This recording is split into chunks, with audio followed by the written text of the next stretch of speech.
What up, cousins and cousins? That's your favorite cousin from my auntie and uncle you didn't even know you had. I'm 34 and a half. We about to whoop some niggas' ass in 2K. Early too. It's 9:29, 4:22. Let's go.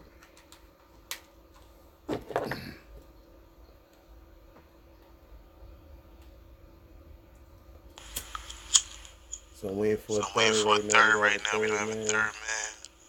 Can't give you no music to listen to because if you do that, they get mad at you.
Okay.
Ain't nobody pick up. I ain't gonna do it because I want to do one net.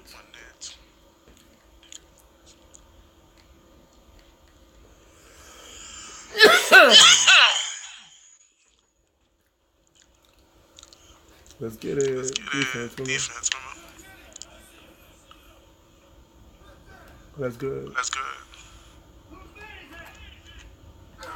Different.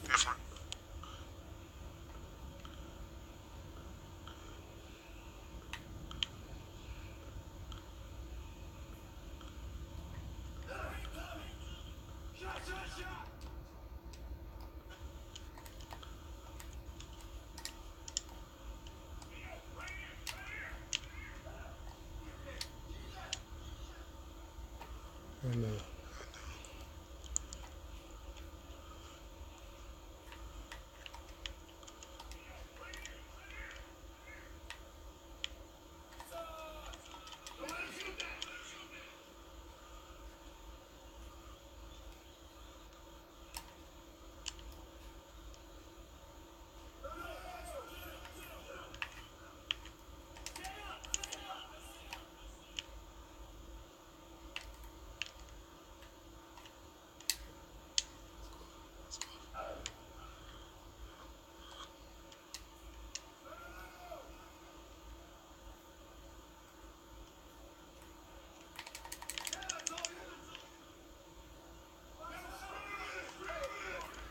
Oh.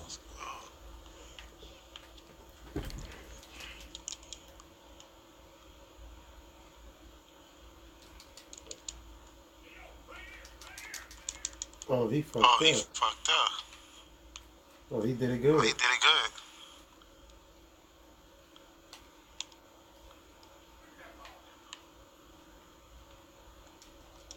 Stupid.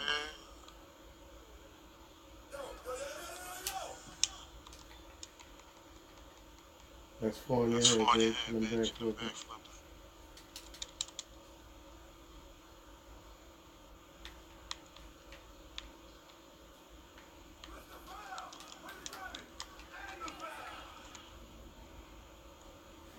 You gonna have to foul me, bitch. I'm tough. I'm tough. You have to foul me. I'm tough.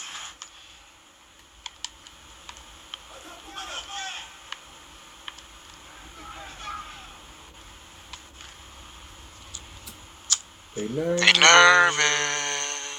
That's what happened. They start fouling.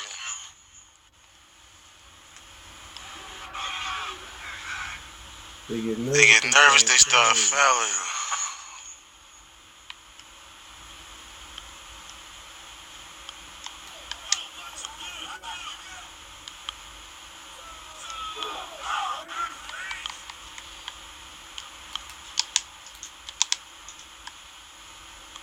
All right, Chris Brown.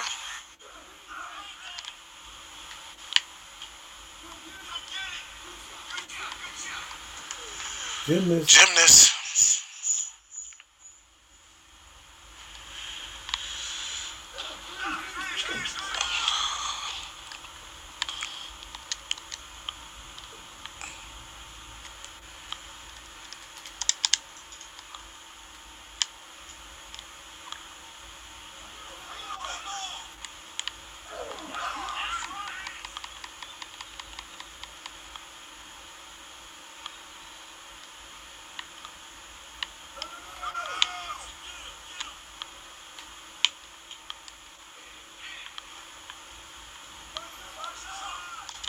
You can't just put your fucking hand up, son.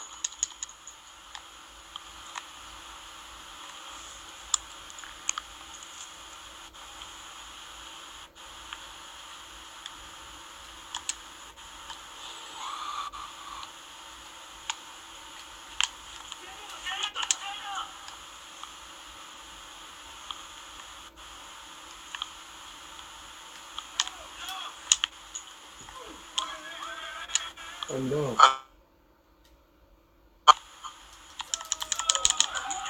I know.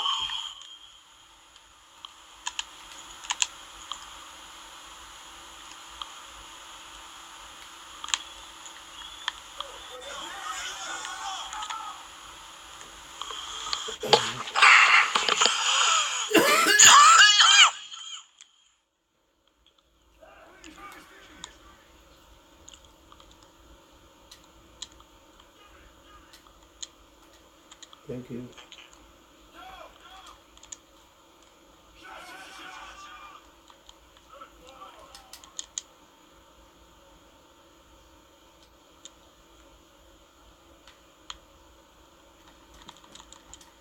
No problem.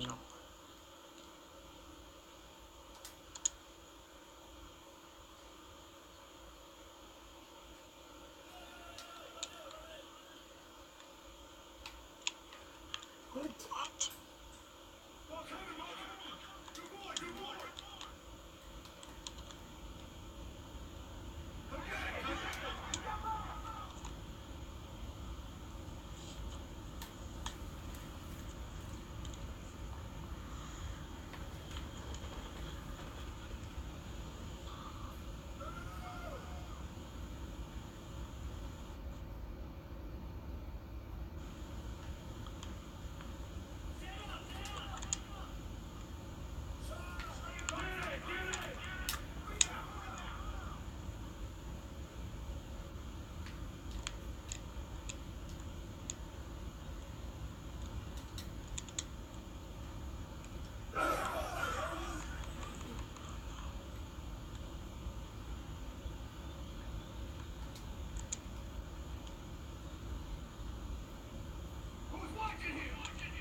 It pisses you off and shit like that. You feel like you did your best.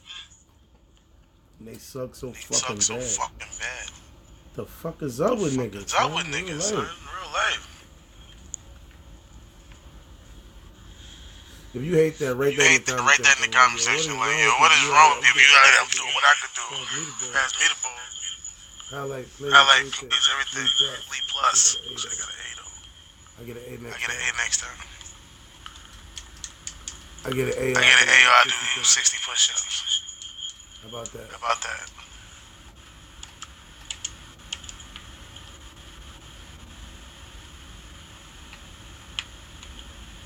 I'll cloud that.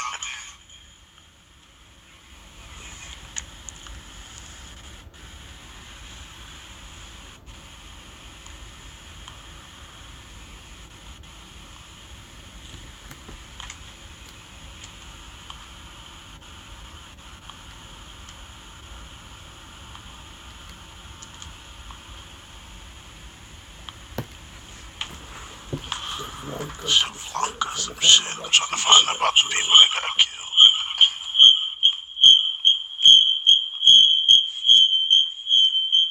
Alright, there was a bombing in Shalenka. Let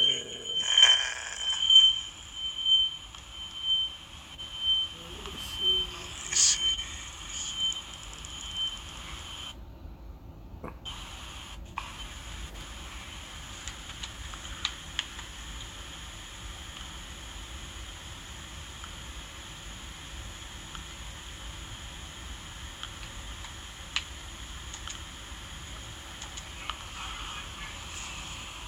I'm out here just trying to play with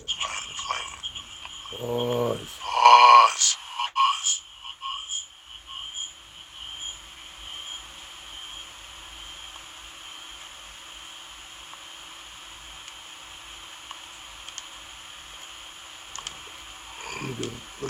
I'm being stupid. I sorry. I be stupid. Early. Turn this down. I'm doing this shit. Too loud. So let's just get to the point. Go to YouTube, then type it in, then it'll come up. And I'll be able to find videos that I can look at. I could give you guys the news scoop, I guess.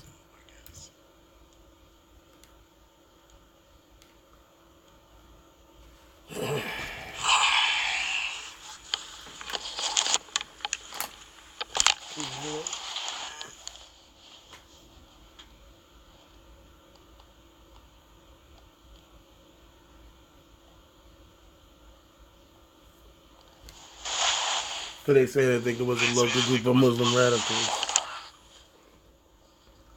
We have breaking news from Sri Lanka. After a series of deadly terror attacks on Easter Sunday, there was a new explosion in the capital, Colombo, just a short time ago.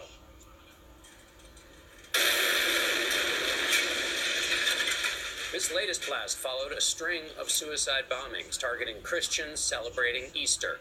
The Sri Lankan government says they were carried out by a local group of Muslim radicals. The bombing killed at least 290 people and wounded hundreds more. U.S. officials say several Americans are among the dead. Sri Lanka's health minister says warnings from intelligence agencies were not followed. The terrorists targeted 3 churches and 3 luxury hotels in nearly simultaneous attacks on Easter Sunday morning. Elizabeth Palmer's in Colombo, the capital, near one of the bombers' targets yesterday. Elizabeth, good morning to you on this terrible day in Sri Lanka. Sri Lanka? Indeed, I'm standing right in front of the first church to be bombed yesterday, San Sebastian. And as I was walking down here about half an hour ago to talk to you, that other bomb went off. I gotta get my water. That's just wrong me, right? Thank you, buddy. We don't know about casualties yet, but remember, drink water in the morning. Police had spotted a suspicious van, and when the bomb squad turned up to try and defuse what turned out to be a bomb inside, it went off. Just a short time ago, the Sri Lankan government, as you said, has accused this local homegrown Islamist extremist group, Tawhid Jamaat, of carrying out yesterday's bombings, and specifically they said that the group sent 7 suicide bombers to do the deed, all of them Sri Lankan. The church clock of St. Anthony here Suicide in Colombo, bombers. the minute it was hit. Now forensic teams are combing through the debris looking for evidence. Yesterday, Sri Lankan special forces carried out raids in the capital and 3 officers died. But by this morning, the government announced 24 men were under arrest. Yesterday's attack was coordinated and of unprecedented cruelty. It left landmark churches in ruins and killed or maimed scores of Roman Catholics. What should have been one of the most joyous days in the Christian that is calendar has fucking left crazy, overwhelming grief. At the 3 hotels that were bombed, Sri Lankans and tourists alike died as they gathered for Easter brunch. Colombo's mayor, Rosie Senanayake. This is a very sad moment. This is a very Really? cowardly attack. And it's not just an attack, it's a very gross, gruesome attack on humanity. A civil war between Buddhist and Hindu Sri Lankans raged here for 30 years, and suicide bombs were a common weapon. But that war ended in 2009, and Sri Lankans believed the worst of the violence was over. They were wrong. In Colombo, police are everywhere today. Normally crowded streets are quiet, and schools remain closed in a country both stunned and fearful. They are afraid, but they are also angry. As I came through the streets here after that most recent bomb went off, people poured out of their houses suddenly, and they mobbed soldiers who were trying to get through on motorcycles. There's no question the situation here is very tense with the history of violence in this country. The government is very nervous that things could explode. Nora? Well, it looks that way this morning. Elizabeth Palmer in Sri Lanka. Thank you.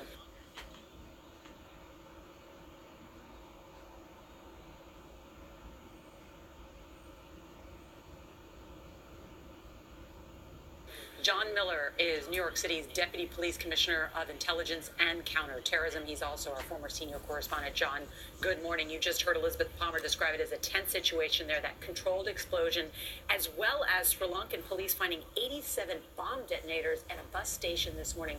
What are you hearing from your intelligence counterparts? Well, from the time this started, in about 4-something in the morning yesterday, Chief Tom Galati, Chief of Intelligence, Chief James Waters from Counterterrorism, the wheels started turning in New York about getting information about what they were seeing there and what we heard we didn't like, which is a complex multi-location attack that was very well organized, and then making sure we put the pieces into place here against any similar targets. You don't like the idea of a complex multi-destination because it suggests an outside force outside of the country?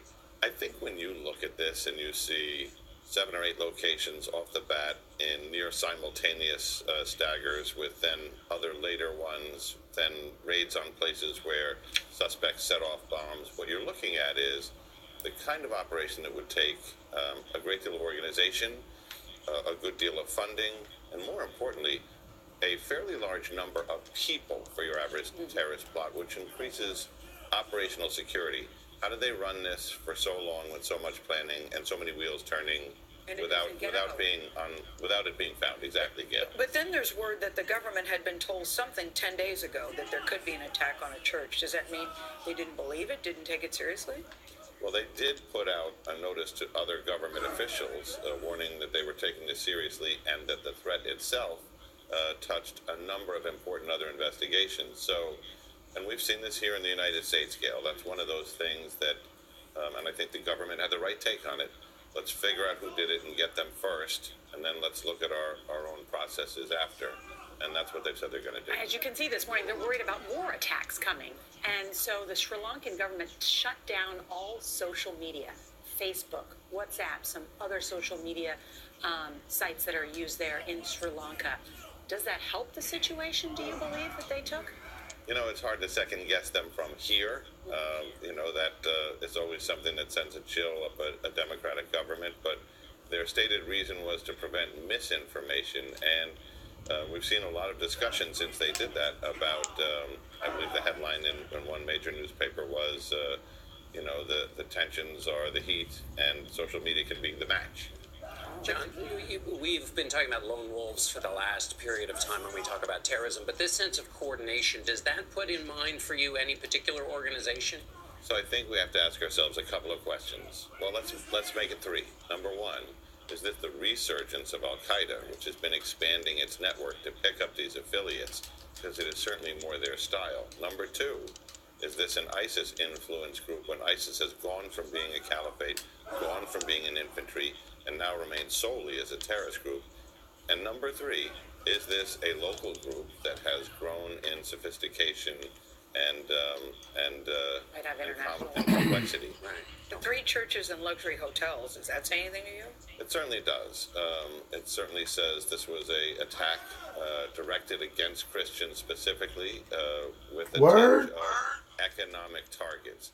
They want to strike at a given religion, and I think we've been waiting for that shoe to drop since the attack on the mosque in New Zealand, in that both on the 15th for ISIS and on the 18th for Al Qaeda, their leaders have called on all the affiliate groups to do an attack in revenge for that.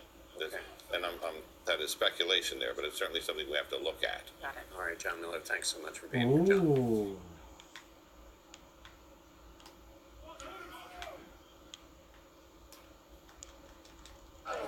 Oh, this nigga's nuts.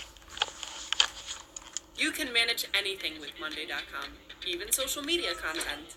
First, put all of your team's content ideas here, like how to life-proof your face. Then, put who's in charge of each post. Yeah, even that intern who's probably trying to steal your job.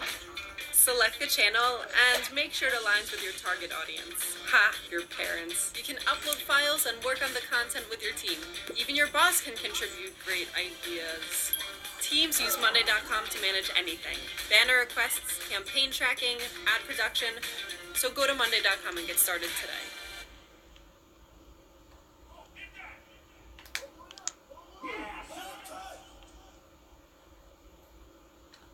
In Washington, more Democrats are considering the option of impeaching President Trump now that most of Special Counsel Robert Mueller's Russia report has been made public. House Democrats plan to hold a conference call later today to discuss what Speaker of the House Nancy Pelosi calls a grave matter. The president responded on Twitter over the weekend accusing Democrats of wrongdoing. Paula Reed is at the White House with the latest on this story. Paula, good morning to you. Good morning, Gail. Even though the White House is declaring the Mueller report a total victory for the president, the scrutiny continues as Democrats refuse to take impeachment off the table, even though party leaders acknowledge that would be politically risky.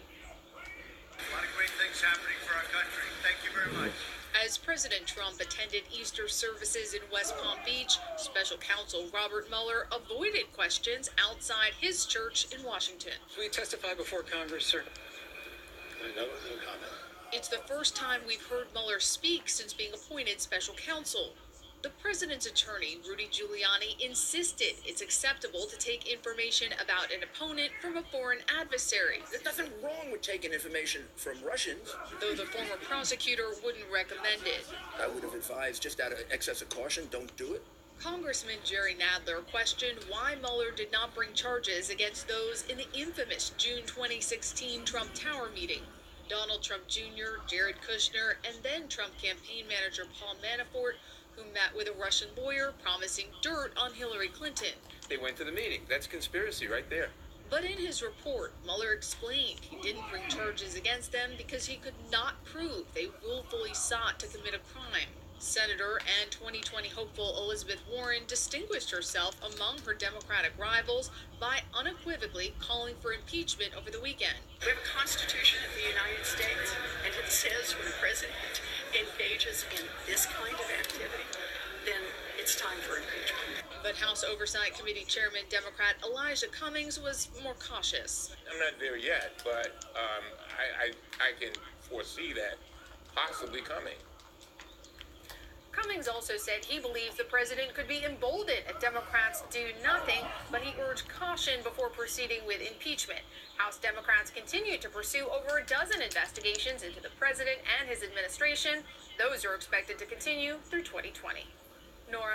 All right, Paula, thank you so much.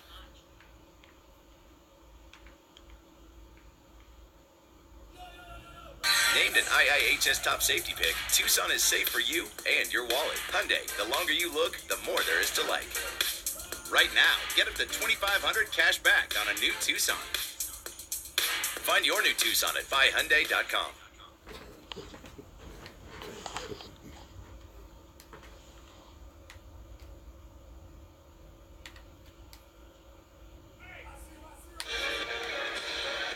Different, right? You scared. I got that shit. Prince Harry and Meghan Markle have just settled into their new And home I'm near like, Windsor it's Castle. a difference. You can't be scared. You gotta let that shit go, nigga. But they may be Let it packing their go. bags again soon. The Sunday Times in London reports that the Duke and Duchess of Sussex could move to Africa. If it happens, their royal duties would include That's why you scared. charity That's work why you and scared. promoting Britain. Imtiaz Trying to break Tayeb your is fucking outside shit. Buckingham Palace. Imtiaz, good morning. Good morning, and it is a beautiful day here outside of Buckingham Palace as we wait for the latest news on the royal birth. The royal birth that could come any day now, but it's the mom and dad to be, Harry and Meghan, that everybody's talking about. We're hearing that they could be making a major move so major they could cross continents. Easter service at St. George's Chapel on Sunday, a tradition for the royal family. And for Prince Harry, one of his last engagements before he becomes a dad. His pregnant wife Meghan sat out the service, but earlier in the day, the Sunday Times newspaper reported the Duke and Duchess of Sussex are not only gearing up to become new parents, but very possibly for another new role, this time in Africa.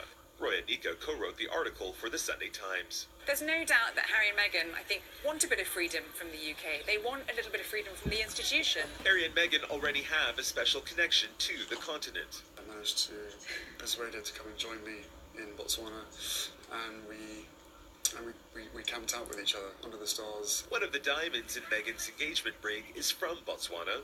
In 2017, Harry told Town & Country magazine, "This is where I feel more like myself than anywhere else in the world." When Princess Elizabeth was newlywed, she and Prince Philip spent long periods of time between 1949 and 1951 in Malta. The Queen has spoken about that as being among the happiest years of her life. Harry and Meghan's move abroad is being described by courtiers as giving them a chance of their Malta moment. We reached out to the palace to get more on that. They're not saying a whole lot, but they did say to CBS News that Harry and Meghan are in the early stages of planning their future, which could involve a move abroad. But right now, they're just focusing on the birth of their baby, which could come any day now. Nora. All right, Imtiaz Tayeb in London. Thank you. You know, that's a big could. Because right now, you know, they've just moved to Windsor, I'm told. They've redecorated the house, and right now they just want to concentrate on having the baby, having a healthy baby, and get settled. You know, the place has a yard where the baby can play. They're really excited about that. So if this happens, and that's a big if, I don't believe it's happening anytime soon. I know when you're about to have a baby, all you want to do is nest at home. Yeah.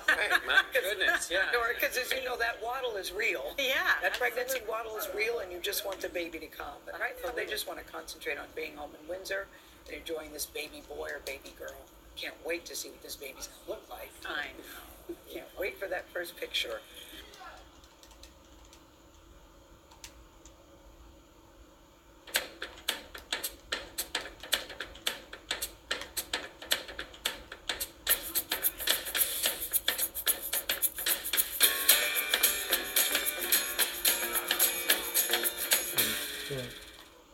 Try to switch my name now too. Keep going. On this Earth Day, our correspondents are fanning out around the globe to bring us stories about our planet's health. Our Earth Matters coverage begins with how deforestation threatens the Amazon rainforest. Vladimir Duthier just spent 3 days deep in the world's largest jungle, with scientists trying to understand the effects of cutting down so many trees. He joins us from a forest just outside Brazil's capital city, Brasilia. Vlad, good morning. Good morning. For the past 20 years, environmentalists here in Brazil thought they were making progress as the rate of Amazon deforestation slowed way down. But now activists are noticing it's starting to speed up again. Combine that with a newly elected Brazilian president who's openly critical of environmental priorities, and the scientists we spent a week in the jungle with say they're seriously concerned. A trip to the Amazon is no simple journey, nor one lightly taken. Man, this box. It usually involves multiple flights on planes that get noticeably smaller as the regions get more remote. After another hour in the back of a truck, we're finally here. Tanguru Ranch. This 200,000-acre industrial farm may not be what you imagine as the Amazon, but it sits right up against these massive walls of dense rainforest. In essence, it's the last line of civilization and the front line in the battle against deforestation. For us, this is a perfect laboratory to work. It's a very large farm. It's half forest and half farmland. So we're able to set up different experiments in both farmland and forest to see what the differences are. Mike Coe is a soldier in that battle. As the head of the Woods Hole Research Center science station based here at the ranch, his weapons are data. If you cut down the forest, you're just adding to global warming. You're doing it by increasing the amount of carbon that goes in the atmosphere, and you're doing it by just heating up the surface. Since the rise of large-scale industrial farming here in the past 50 years, scientists like Coe estimate that almost 20% of the original Amazon has been deforested, cut down to make way for agriculture. To measure the impact of all those lost trees, you've got to get above it all. This tower allows us to measure how forests are breathing in and out. And that's where scientist Paulo Brando works. First thing you notice when you're 130 feet above the Amazon is how breathtaking the view is from up here.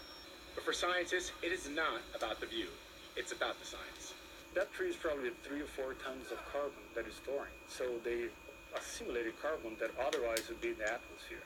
What happens if these trees are cut down and that carbon is released into the atmosphere? This carbon goes into the atmosphere and contributes to There's as much carbon captured and stored in all the trees of the Amazon Yes. as Oh the my amount the God. entire planet has emitted Woo. over the past 10 years. Cut them down, and we effectively double the heat-trapping gases of the past decade. But the trees are more than just carbon containers. In some regions of the Amazon, about 30% Man, of had the it. rain depends on the Too trees. much hair. In some parts of the Amazon, it rains because of the trees. Yes, because of the trees. They're a key part of the global weather cycle. They soak up water from the soil, it evaporates off the treetops, and creates the life-giving rain that supports millions of people downwind. That's preferred called the air conditioner of the earth, because all that water rains out somewhere else. Yeah, I didn't think of that. Without that recycling of water, you've got a lot less rain, you've got a lot hotter planet. Coe's data shows that with less trees, the dry season around here has expanded by 3.5 weeks in the past 50 years. The problem is, it's not being reforested. Each year, The rain.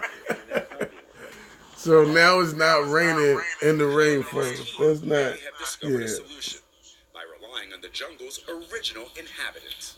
Using field data and these remote cameras, Definitely need that. If you don't need nothing, you needed to actually are the best fertilizers. probably rain in your rainforest. That's always a good thing. One time it was gonna rain. They said, "What you gonna do?"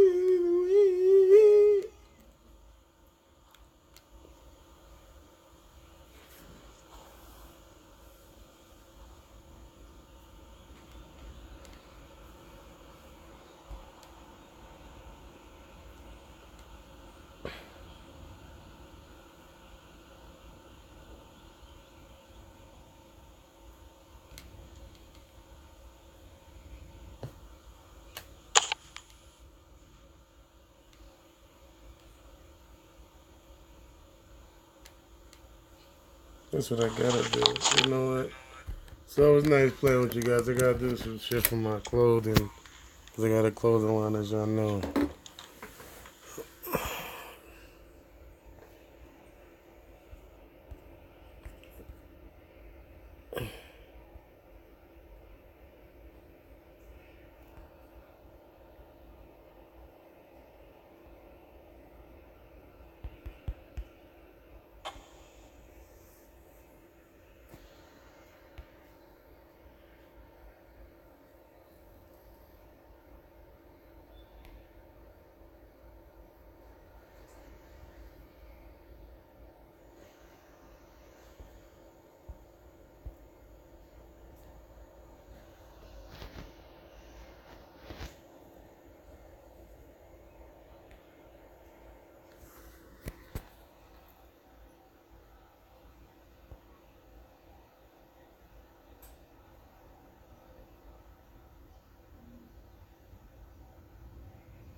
Oh shit, got the little jacket.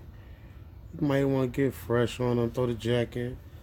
Laugh at the other niggas thinking they fresher than you. Because you know they not. You know they not. Not if you got that jacket on. It's a little 70-25. That ain't nothing for you. That's light. Yeah, you know what I'm saying? Nigga, you got it. You know what I'm saying? Then, like, go over here. Look at these shorts. If you had these on the beach, you can laugh at everybody else on the beach. They playing with themselves. Thinking they fresher than you if you got these shorts on. Look at this hoodie. Gotta get the hoodie. Look at that three-headed, the Trinity, man.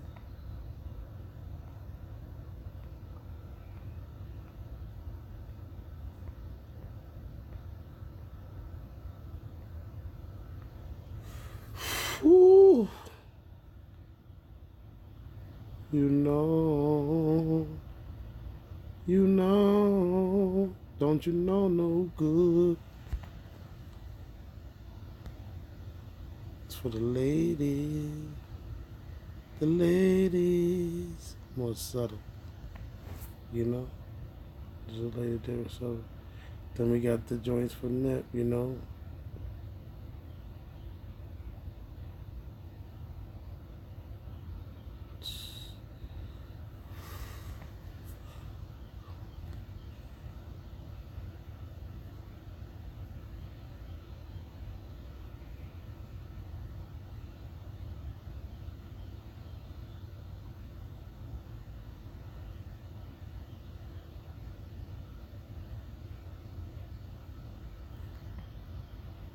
Crazy how we able to just